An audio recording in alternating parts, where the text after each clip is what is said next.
couleur moko na poso nanga ko moni ke poso nanga eza ko mo marron comme moni full lace ya perruque et eza na élastique wana eko kanga po ke perruque no evanda bien vraiment na eza kiloté eza vraiment sentir que eza à l'aise tant ozo tia perruque na yo perruque o kitoko na oza mutu mobimba ezali lace donc eza vraiment pepele ezo ça comme si bakangi au suki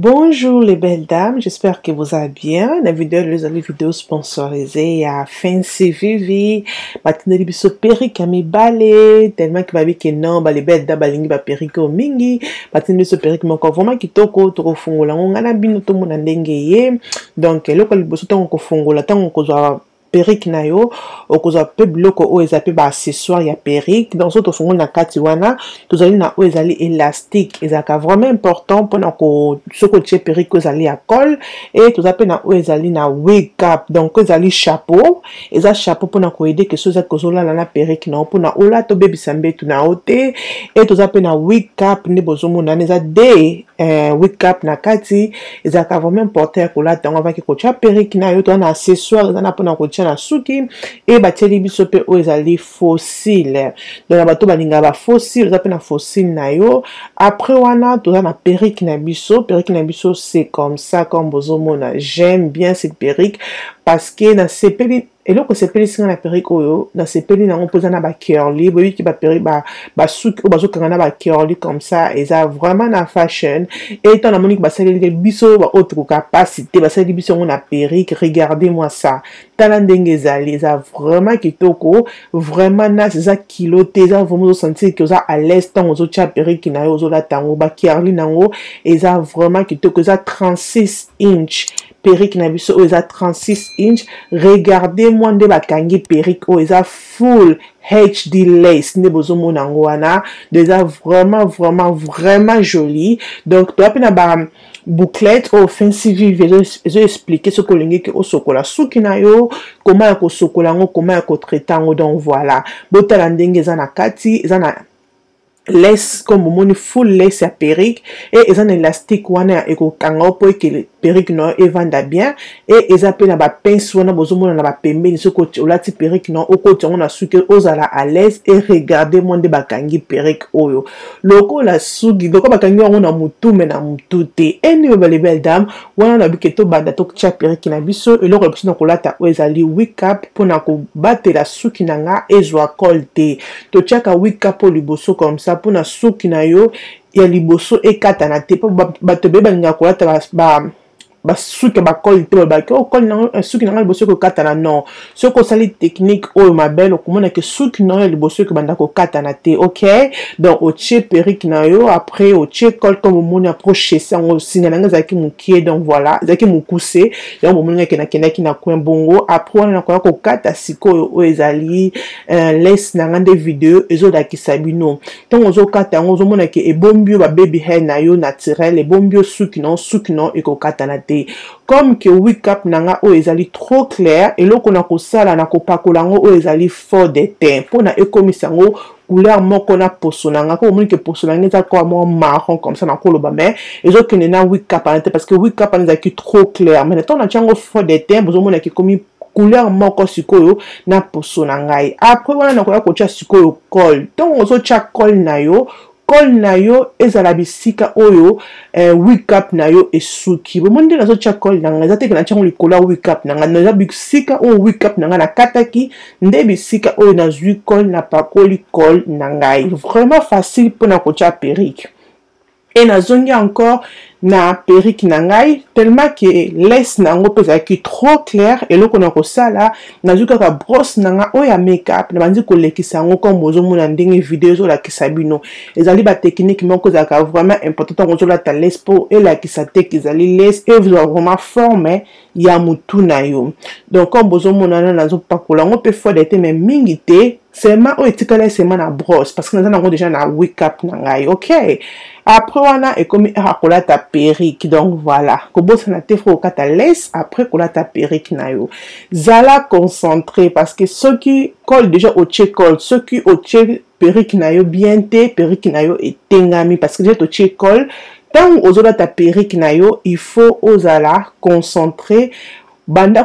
d'abord ko changa nga d'abord ko cha perruque na katikati parce que ce perruque va na katikati bien na mipanzi et ko vanda bien mais ceux qui na katikati otengami si perruque na yo na ba mipanzi pe perruque na yo ekozala yako tengama donc voilà wana nga na tina katikati après na kobanda ko benda ngo sikoyo na mupanzi loko na mupanzi fo na kangango na yaki na posa help na yaki ko benga ems akangela nga bongo avant que na benda mupanzi mususu sunu teto ngo benda mupanzi mususu mona ki wana ekolongwa donc faut toujours na muta aider pour na asimbilo na kwa wana donc ozo benda mupanzi mususu mupanzi wana oche elongwa te parce que ce que longwe et ça la ka salité donc voilà vraiment facile pour na kola ta perruque na biso oyo donc ce que bi kola ta perruque yo mon côté na koloba ke kende na salon yo bazana pour na biso achaka la perruque kende na salon ba chayo okozala décider donc pour na nga comme ça na ki vraiment à l'aise pour na kocha perruque na bozo mona pe ke banzela na nga ndenge ekomi lokola suki na nga perruque oh ma belle is the best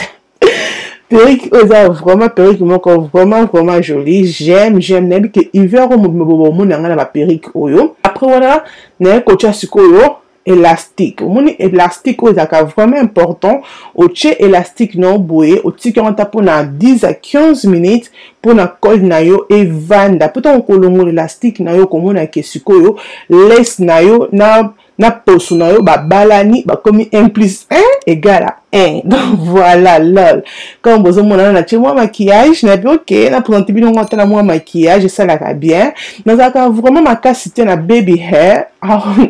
il faut vraiment apprendre comment ça la vraiment beautiful baby hair donc la vraiment ma casse na baby hair tu na ba you know what na make seulement ko ça la les belles dents pour na choiter au lieu de petit comme ça au côté comme peut penser na on est longué ce ko lingo ka tshongo mikuse ça dépend c'est ndenge moko lingi mais anyway ngana ko créer bino baby hair oyo pour mona kaka nde perruque na biso ezali ba détail perruque oyo ko zala nyonso na se ya vidéo mesdames ça fait longtemps ça va vous allez bien après nous allons bien par la grâce de Dieu nous qui moi congé mon pied OK nous qui moi congé mon pied donc on a fait moi ndambo j'espère que vous vous êtes très bien avant pour vacances c'est l'équipe très bien c'est pour vacances c'est l'équipe par la grâce de Dieu vidéo les allez vidéo mon sponsorisé na Fancy Vivi ma belle na vu que bisiko za ndako bala rose baniki osuki boy ma belle tana ko kanga suki zanga wapi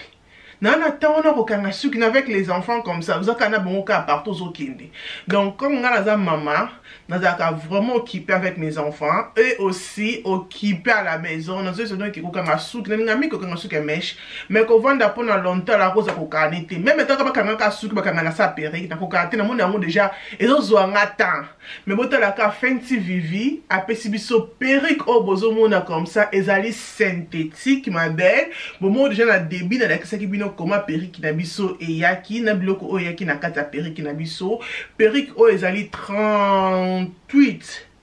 non tu as des tennes assis sur 36 t mais je pense pas que ça 36 je pense que ça 38 non tu as c'est entre 36 ou bien 38 ça a des wana de soucis parce que ça que ça fait longtemps ma belle regardez-moi ces perruques regardez-moi ça ndenge perruque na ngama autour o na che perruque na nga hier na che perruque na nga tour o parce que na za atana te na biyo yo pema ngama ko na che perruque na ndako ngama na potani nango et na che perruque na ça les belles dames qui ce qu'on sont perruque oyo ozaka na peut-être qui n'est pas professionnel à Chayo, même yomoko à la maison, tu peux faire comme un sali comme ça. Au moment où perruque ça là vraiment simple. Perruque oh qui te roule on tout mon bimba ezali less, donc ça vraiment pepele, et ça comme si bakangi au suki. Regardez-moi, ça va nzela ndezali.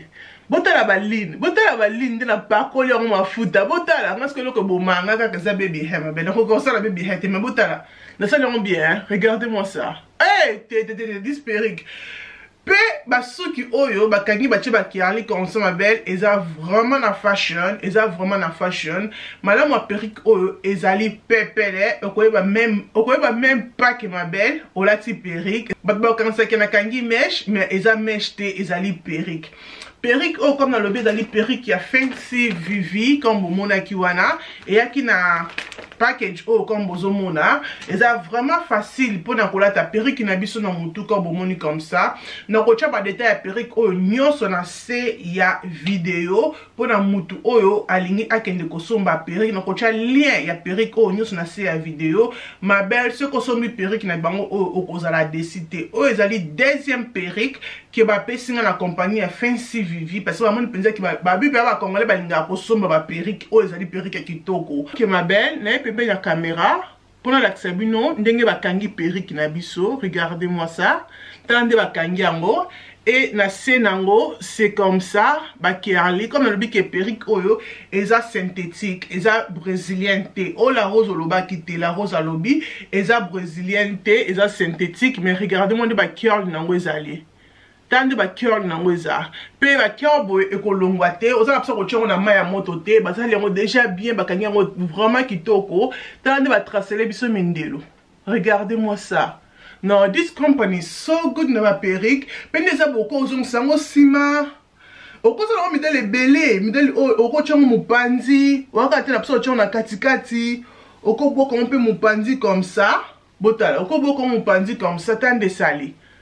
Ah no, I love this. Surtout na mpanzi, I like na mpanzi, so nice. Regardez. Oko tchango comme ça na mpanzi, omoko soko lingi, ça fait aussi joli. Moutou même pas koyeba parce que ça full lace. Moutou koyeba te que la rose ou la teza perruque. Soko ebi kocha perruque yomoko te, ma belle, qui n'est pas professionnelle. Akocha perruque. Mais ce qu'on a vu kocha perruque yomoko ma belle ba kocha yomoko ndenga na tie ezali vraiment facile. Beta tout no kotia lien na se vidéo comme le beta tout na Fancy Vivi kuna okomona ba marque ba perruque ebele ce qu'on linga ka ba locks ce qu'on linga ka o ba kangi comme ça ce qu'on linga ka sans qui est seulement normal ba marque ba perruque eza tellement ebele la perruque oh I love it. Hiver ezoya ma belle bobondo mona kaka ba perruque boy. Pendant l'hiver, on a fait photo comme un mèche. Parce que plus autant qu'un mèche est zaté. Mais regardez-moi ça comme ça. Eh, dans 15 minutes, tu viens à minute perruque et continue dans mon tour. Dans mon tour, avant d'ici Sima. Sima, là, tu es sali et passé. Pour la 7 heures, pour la 4 heures, pour la 5 heures. Et dans un cas, vous 20 minutes, tu as déjà perruque comme ça. Eh, I love it. No, I love this perruque, toi. Non, I love it. Et même, ça so young. Et même, ça jeune fille, perruque, et working I love it. Botande za mulai. Tal. Ata yomoko. Pe eloko ese pe la perruque parce que ça vraiment pepe les autres cause étouffé on sentit que ça kilo parce que ba sous nous sous ba kango mon comme étouffé passe déjà ka passe sur na ko kananga te ba libedam. So na kangi mesh eso ça la passe na ko kakate mais ozo mona ke passe zate ozo à l'aise ko benda ngonu ani ko zonga sango sima ko tshona katikati nenga moko lingo la perruque na yo. Donc voilà, merci beaucoup de vous avoir regardé la vidéo. J'espère que la vidéo est sepeli sibino. Si vous vidéo oh ma belle est sepeli sio, que vous sarate, que vous allez abonner dans la roche et que ça l'a bien makasi, que vous sarate, que aimer vidéo, que partager vidéo et que ça l'a bien mingi. Nzambe azala na biso, nzambe abumba biso, antukutani mkolo mususu, tinate, et community na. Bye.